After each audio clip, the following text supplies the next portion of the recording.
আগতকৈ বহুত ধুনীয়া হ'ল।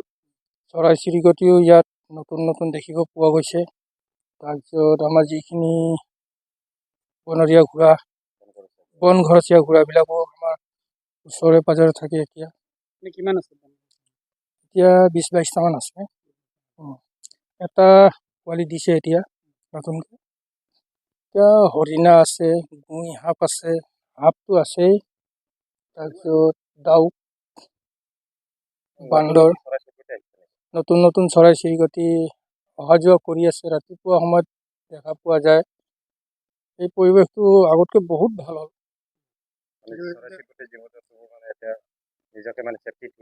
চেফটি ফিল হৈছেগৈ।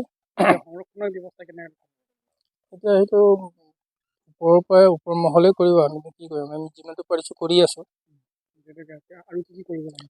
আৰু কৰিবলগীয়াতো বহুত কিছু আছে। ইয়াত পাৰিলে মানে প্লেণ্টেশ্যন কৰিলে ভাল আছিলে আৰু ষ্টাফ দিলে ভাল আছিলে। তাৰপিছত আমাৰ বিশেষকৈ অহা যোৱাৰ কাৰণে বহুত অসুবিধা। একো নাও চাও একো নাই। বাইচাঞ্চ যদি কিবা এটা হৈ যায় আমি সাঁতুৰিয়ে যাব লাগিব। তাৰ উপৰি আমাৰ একো ব্যৱস্থা নাই। বৰ্তমান এতিয়া আছে এনে 7টামান আছে। তাৰপিছত আৰু এটা জেগাত আছে মোটামুটি 25টামান ঘোঁৰা আছে, বনৰীয়া ঘোঁৰা। আজি প্ৰায় আমি 6মাহমান হ'ল ইয়াত থকা। আমি বৰ্তমান চাই আছোঁ, সংৰক্ষণ কৰি আছোঁ।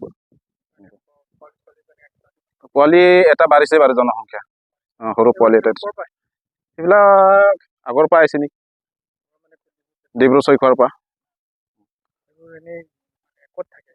এতিয়া বৰ্তমান চাপৰিত জগাই আছে, বহুত জগা চাপৰি এনেকৈ 10টা-12টাকৈ আছে প্ৰায়। নাই নাই নাই কৰা আজিলৈকে। এতিয়া আৰু অলপ আগত আছে, চিয়ালনালা বুলি কোৱা জেগাত আছে, মিৰিয়াখাল চাইডতে আছে। সেইটো 3নং কবৌ চাপৰি। মানুহবোৰ নাই এতিয়াও। মানুহ নথকা আজি প্ৰায় 5মাহ-6মাহ এনেকুৱা হৈছে।